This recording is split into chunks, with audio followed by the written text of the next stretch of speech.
What happens when a leader, deeply connected to the soul of his nation, announces a departure that nobody expected?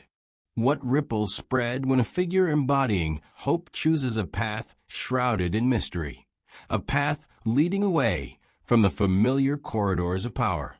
The main hall of the Kosiam Palace felt heavy that day. The air itself seemed to hold its breath. Ministers shifted in their seats, their faces masks of concern. Journalists, usually buzzing with hushed exchanges, stood unnaturally still, pens poised over notebooks. Religious leaders and community elders, the moral anchors of the nation, radiated a silent worry. News had traveled like wildfire across Burkina Faso, from the bustling streets of Ouagadougou to the smallest, dust-swept villages in the Sahel. President Ibrahim Traoré had an important message. The weight of that unknown message pressed down on everyone gathered. The silence wasn't just quiet. It was a profound, anxious void. Then he entered. Ibrahim Traoré, dressed in his immaculate traditional uniform, a symbol of order and national pride. But the usual calm composure of his face was different today. Deep emotion swam beneath the surface. His eyes, often windows to a steady resolve, held a mixture of immense strength and undeniable sadness. The vast room fell into absolute silence. Behind him, the nation's flag, green-red, with its bright yellow star, seemed unusually vibrant, a stark reminder that this moment, whatever it held, was etching itself into the history of Burkina Faso. His hands that had clasped those of farmers, patted the heads of school children, and saluted soldiers on the front lines, trembled almost imperceptibly as he reached into his pocket and pulled out a folded letter. Every camera zoomed in, capturing each minute movement, each breath, treating it like a sacred ritual unfolding before the eyes of the nation. "Burkina Faso, my dear people," he began. His voice, usually firm, carried a slight tremor before finding its familiar steadiness. He didn't address them with the distance of a head of state. Instead, he spoke like a son returning to his family, intimate and raw.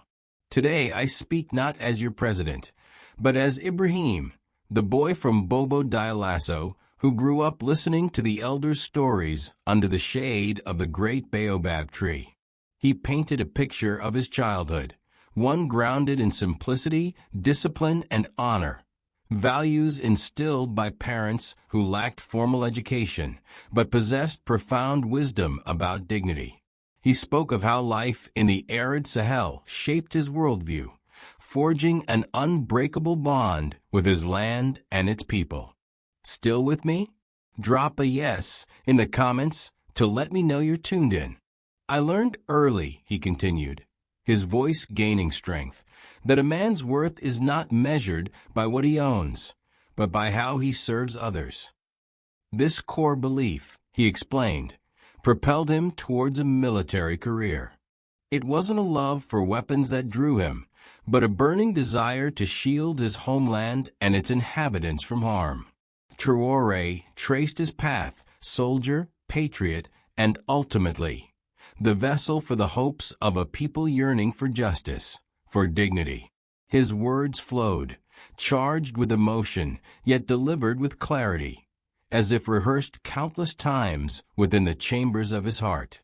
The cameras didn't miss the fire in his eyes, the very fire that had ignited hope in so many young Burkinabe. Even the seasoned journalists were captivated, their note-taking forgotten, afraid to miss a single syllable of this unexpected testament.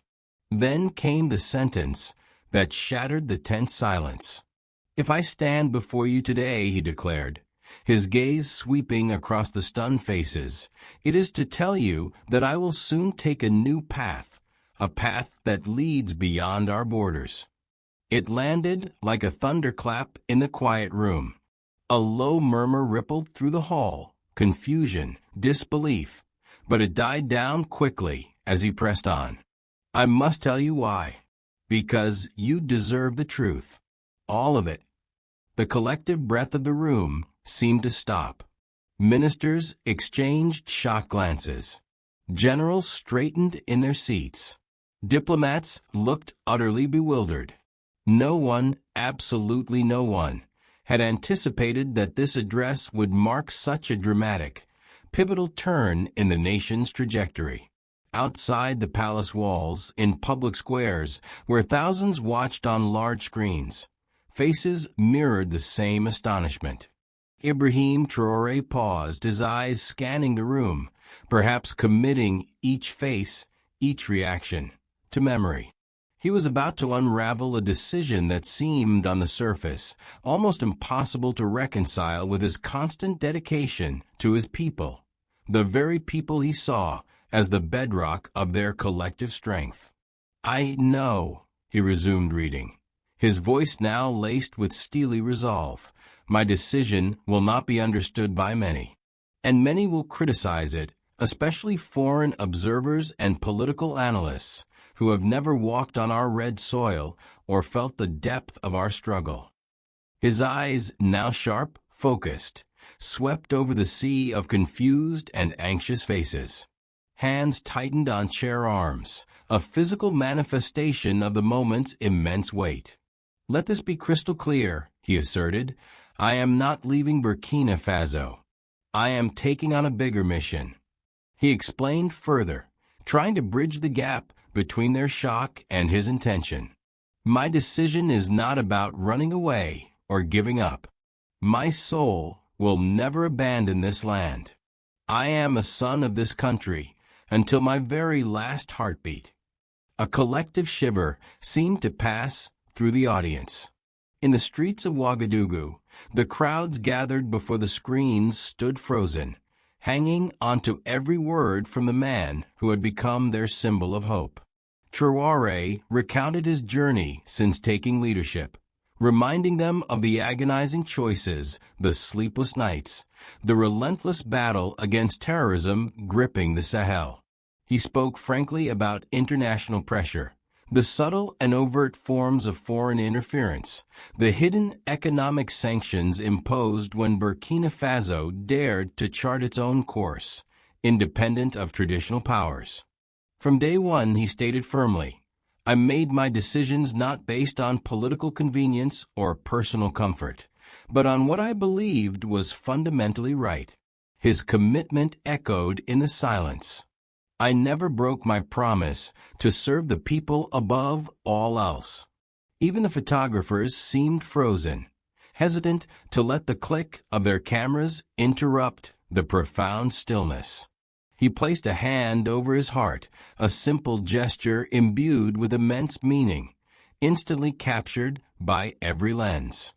I always said that if I ever leave, it would be my body, not my spirit. Burkina Faso breathes in me, just as I breathe in it. Every grain of this land lives in my blood. He addressed the criticisms head-on, the accusations leveled against him for forging new alliances, for daring to look beyond the established, often exploitative, partnerships offered by former colonial powers and their allies.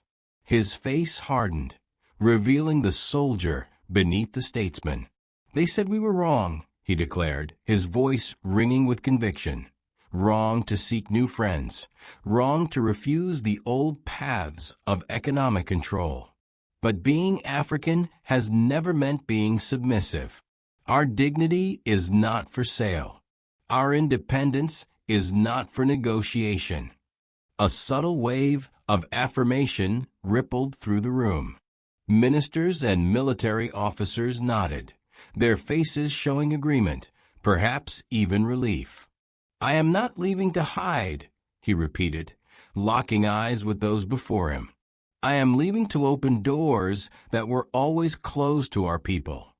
This sentence began to shift the atmosphere. It wasn't just an explanation. It felt like a promise, a strategic rationale emerging from the initial shock. Ibrahim Traoré elaborated. explaining how his current presidential role, paradoxically, constrained his ability to secure the nation's long-term future. He spoke of bloc negotiations, unseen restrictions, and veiled threats that hampered his freedom to act decisively for Burkina Faso's best interests on the global stage. Sometimes, he confided, his voice softening with a depth of feeling, to truly serve those we love, we must step back. This is the hardest lesson I have ever had to learn. Just then, as he turned a page of his letter, a beam of afternoon sunlight pierced through the tall palace windows, illuminating his face. It was a striking, almost theatrical moment, noticed by everyone. Traoré looked up briefly, as if drawing strength from the light itself, before continuing. "Do not be mistaken," he reiterated firmly. "I am leaving to find new space for our independence, to defend our interests where critical decisions are made, often without us." The sunlight lingered as he moved into the next phase of his address. The initial heavy weight of shock in the room began to lift, replaced by a growing sense of curiosity, perhaps even nascent hope. Faces that were tight with worry started to show intrigue. "What I'm going to tell you now," he began, lowering his voice slightly, creating an unexpected intimacy in the Grand Hall, "has never been publicly stated before. These past months, while our valiant soldiers fought bravely on the ground, I was engaged in another battle, silent, but just as crucial."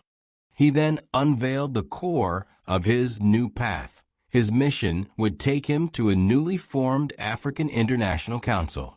This wasn't just another talking shop. It was envisioned as a powerful bloc of nations collaborating to secure their collective food and energy sovereignty, empowered to negotiate directly with global superpowers, bypassing the traditional intermediaries that often diluted or ignored African interests.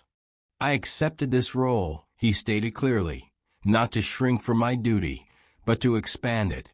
From Burkina Faso, I could shield our people. From this new position, I aim to help shield all the people of the Sahel, including us." Murmurs of surprise rippled through the hall again, but this time tinged with understanding, even awe. Journalists scribbled furiously, grasping the geopolitical significance of this revelation. While many were speculating about my plans, a rare, small smile touched his lips. We were secretly establishing exchange and training programs for our youth. He revealed that starting the following year, 500 young Burkinabe, selected from every province based on merit and dedication, would be sent abroad to master skills vital for the nation's future: engineering, modern agriculture, medicine, and other critical fields. The room buzzed with amazement. Even high-ranking ministers exchanged surprised glances, seemingly unaware of the full extent of these clandestine preparations. "Yes," he affirmed, his tone serious again, "I will step away from the presidency for a time. But know this, everything has been meticulously planned. I would never leave our nation adrift." He detailed the forthcoming creation of a transition government. This body wouldn't be filled with political appointees, but with technocrats and patriots chosen solely for their competence, integrity, and commitment to the nation. The names, he assured them, would be announced soon, following consultations with the country's Council of Elders and wise leaders. "My gaze is always fixed on the horizon," he declared forcefully. "What I plant today, you will harvest for generations. Our patience will be rewarded. Our courage will be honored." He then reflected on the past mistreatment of Burkina Faso on the world stage: unfair trade deals, resource exploitation, diplomatic exclusion. "Today," he said with quiet pride, "our country commands respect." But that respect was not given freely. It was earned through struggle, through sacrifice, through our collective resolve not to be mere background characters in our own story. Another ray of sun dramatically highlighted him as he spoke, cameras capturing the almost symbolic illumination. "My departure is not flight," he asserted, his eyes meeting theirs. "It is a strategic advance. Like a lion temporarily, leaving the pride to scout new, richer hunting grounds for all." This analogy brought faint smiles to the faces of some traditional leaders present. "My heart remains bound to our farmers, our soldiers, our teachers, our children," he continued, his voice softening, taking on a paternal quality. "I may no longer occupy the president's chair, but my pulse will forever beat in rhythm with Burkina Faso." He paused, gauging the room. The anxiety had largely dissipated, replaced by focused attention, a dawning understanding, and a palpable sense of hope.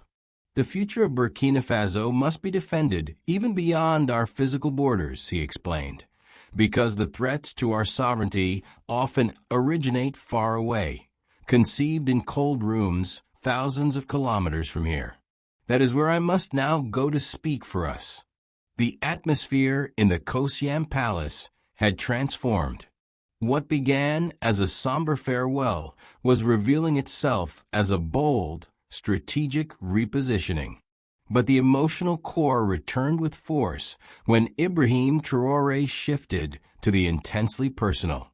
"Now," he said, his voice thick with emotion, "I want to speak of those who forged the man standing before you." He paid tribute to his parents, who left this world too soon, but who watch over me from above. He looked upwards briefly, a simple gesture heavy with meaning. "My father, a man of few words but iron values. My mother, possessing the quiet resilience of Sahelian women who carry immense burdens without ever breaking." A respectful silence enveloped the room, honoring these unseen figures central to his being. "They dreamed," his voice cracked slightly, a rare display from the disciplined soldier, "of a proud, just, and respected nation. A country where their grandchildren could grow up free from hunger and humiliation." He journeyed back to his childhood in Bobo Dioulasso, to nights spent listening to griots recount tales of African heroes who resisted colonial domination. These narratives, he confessed, weren't just entertainment. They were foundational. They were lessons, he stated, guides, transmissions for the future. "They taught me that our pride is non-negotiable, our history is precious, and our future belongs solely to us." He then spoke of his time in the military, the searing experiences of witnessing comrades fall while defending vulnerable villages from terrorist attacks. The pain was visible on his face. "These moments reshaped my understanding of the world," he admitted. "They taught me that power is meaningless unless wielded to protect the vulnerable. That authority without compassion is merely tyranny." Quiet nods of agreement rippled through the audience, particularly from veterans who understood the weight of his words. "My struggle," he declared with searing honesty, "was never for titles or personal glory. It was always for dignity, the dignity of our people, the dignity of our continent." Then he uttered a sentence that would surely resonate long after the speech ended. "Being a leader is not about issuing commands. It is about carrying the weight of millions of souls with humility." The traditional leaders nodded again, recognizing the wisdom in his words, echoing their own teachings. Traoré then addressed the youth directly, the generation that had marched with him, believed in him, even when his choices were difficult or controversial. "You were my strength in moments of fatigue," he said, emotion coloring his voice. "Your trust was my shield against despair and doubt." He acknowledged his own imperfections, admitting to mistakes, to occasional impatience or lack of diplomatic finesse. But he stressed, every action, even the flawed ones, stemmed from a deep, unwavering love for this nation. I never claimed perfection, he added humbly. I have stumbled. I have doubted. I have, at times, taken the wrong path. But I never lost sight of our collective destination, a Burkina Faso that is free, strong, and respected. He passionately reiterated the critical importance of education and youth empowerment for genuine national transformation. His eyes lit up as he spoke of new schools in rural areas, scholarships for underprivileged children, and efforts to bolster vocational training. True liberation begins in the classroom, he asserted with conviction. An educated populace can never be fully subjugated. Then, with evident pride, he added, "If I command respect abroad today, it is not due to my rank or title. It is because of the wisdom I gleaned here amongst you. I carry your resilience. I reflect your courage." This part of his speech concluded with a voice both soft and resolute. I leave with tears in my eyes, but also with profound hope in my heart, because I know this is not a farewell. It is the beginning of a new chapter in our shared destiny. As the sun began its descent over Ouagadougou, casting long shadows through the palace windows, Ibrahim Traoré, now composed but still radiating emotion, began the final part of his historic address. The mood was no longer shock or confusion, but a quiet, determined hope. This new chapter, he stated clearly, does not depend solely on me.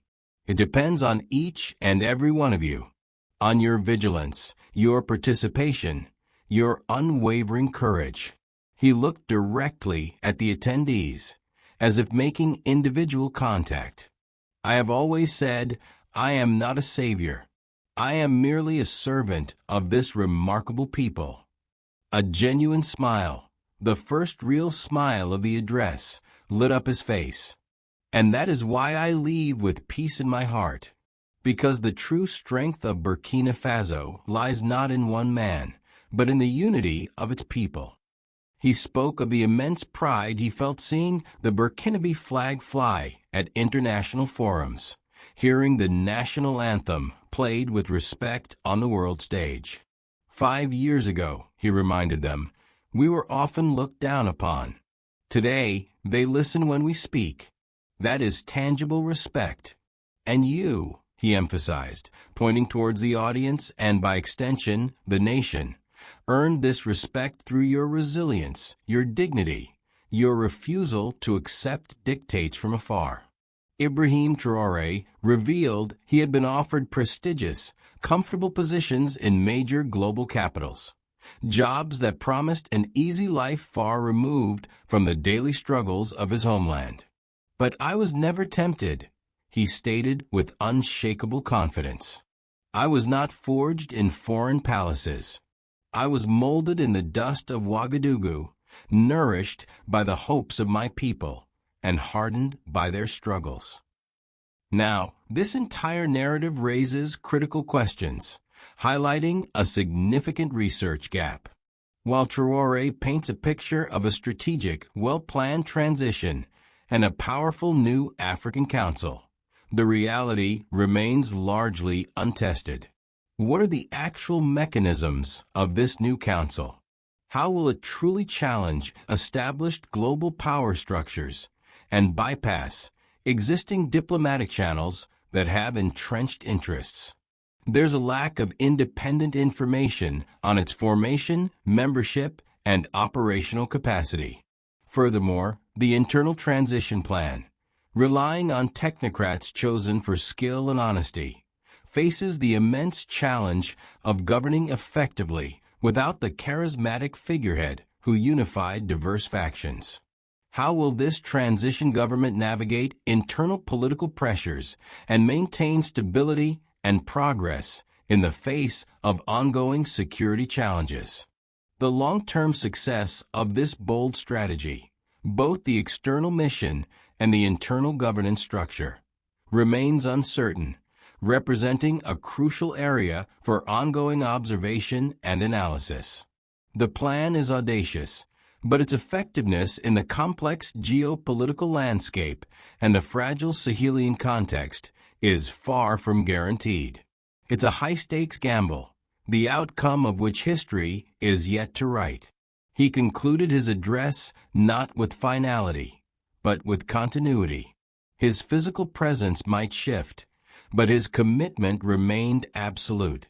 The path ahead required collective effort, shared responsibility, and the same courage that had brought them this far. It was a call to embrace the future, not with fear, but with a strength born of unity and self-belief. His departure wasn't an ending, but a transformation of his role in service to the nation he so clearly loved. The boy from Bobo Dioulasso, shaped by the Sahel, was embarking on a new, uncertain journey, carrying the hopes of his people to a wider stage, trusting them to guard the flame at home. If this story resonated with you, if you appreciate deep dives into complex events shaping our world, then consider subscribing to the channel. We strive to bring you insightful content, exploring the nuances behind the headlines. Hit that subscribe button to stay informed and join our growing community.